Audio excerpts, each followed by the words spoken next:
এখানে দুইটা বেল্ট দেখা যাচ্ছে, একটা আসল একটা নকল। এটা বাজারে পাওয়া একটা নকল বেল্ট, এটি কুবোতার তৈরি করা আসল জেনুইন বেল্ট। বেল্টের ভিতরে যে সুতাগুলো দেওয়া থাকে এই সুতা আর লোকাল বেল্টের যে সুতা, সুতার কোয়ালিটি ভিন্ন। বেল্টের নিচের দিকে 3-4টা লেয়ারে এখানে সুতা দেওয়া থাকে, কিন্তু লোকাল বেল্ট গুলোতে দেখুন শুধু হালকা একটা লেয়ার দেওয়া থাকে, ভিতরে সরাসরি রাবার।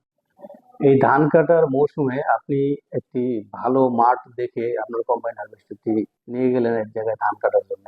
সেখানে একটা ভালো রেটে আপনি ধান কাটতেছিলেন, এমন এক সময় হঠাৎ করে আপনার কম্বাইন হারভেস্টারটি যদি বিকল হয়, নিশ্চয়ই এটা আপনার কাম্য নয়। এ ধরনের অনাকাঙ্ক্ষিত ভাবে আপনার কম্বাইন হারভেস্টারটি বিকল হওয়ার পিছনে অন্যতম একটা বড় কারণ হচ্ছে নকল স্পেয়ার পার্টস ব্যবহার করা। আজকে আমি বলার চেষ্টা করব আসল স্পেয়ার পার্টস এবং নকল স্পেয়ার পার্টস কেন কোয়ালিটিতে কখনোই এক হয় না।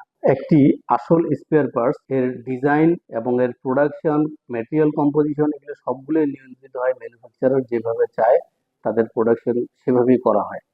কিন্তু একটি নকল স্পেয়ার পার্টস এটি ঠিক ম্যানুফ্যাকচারের যেভাবে ডিজাইন করা আছে সেভাবে প্রোডাকশন তারা করতে পারে না। এর কারণ হচ্ছে এই টেকনোলজিটা, এটাকে কিভাবে বানাতে হবে, কিভাবে এটা হিট ট্রিটমেন্ট করতে হয়, ম্যাটেরিয়াল কম্পোজিশন কি থাকে, এটা শুধুমাত্র এই ম্যানুফ্যাকচারারই জানে। লোকাল যারা আছেন তারা জানে না। তারা একটা কাছাকাছি মানের একটা ম্যাটেরিয়াল দিয়ে বানানোর চেষ্টা করেন এবং সেই ধরনের নিয়ন্ত্রিত পরিবেশ তারা তৈরি করতে পারে না। উদাহরণস্বরূপ যদি আপনাকে বলি, আপনারা জানেন মাঠে নানান ধরনের বেল্ট পাওয়া যায় এবং অনেকে হয়তো এই ধরনের অভিজ্ঞতার সম্মুখীন হয়েছেন যে জেনুইন বেল্ট ব্যবহার করলে আপনার গাড়ি ভালো চলতেছে, বাট আপনি যখন একটা লোকাল বেল্ট দিচ্ছেন বেশি দিন যাচ্ছে না, অল্প সময় নষ্ট হয়ে যাচ্ছে। আপনি দেখবেন বাইরের দিকে যে ব্র্যান্ডিং করা থাকে এই বেল্ট গুলো একই ব্র্যান্ডের, তারপরেও রেজাল্ট আপনি একই রকম পাচ্ছেন না। এর কারণ এটাই যে ম্যানুফ্যাকচারার এটাকে যেভাবে যে নিয়ন্ত্রিত ভাবে তৈরি করছে, ওর যে স্পেশাল ডিজাইন সেটাই নকল এই পার্টসের মধ্যে নাই, সেটা ইনশিওর করতে পারে না, যার কারণে এই পার্টসটা ভাবে টিকে না।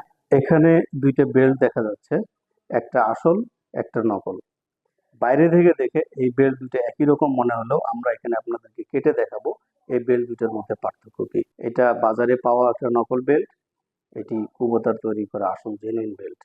এই বেল্টে আপনি দেখেন বেল্টের ভিতরে যে সুতাগুলো দেওয়া থাকে এই সুতা আর লোকাল বেল্টের যে সুতা, সুতার কোয়ালিটি ভিন্ন। এবং এই বেল্টের নিচের দিকে একসাথে 3-4টা লেয়ারে এখানে সুতা দেওয়া থাকে, যাতে আপনার পুলির সাথে ঘর্ষণের কারণে এটা ক্ষয় না হয়, এটা অনেক তাপ যাতে সহ্য করতে পারে।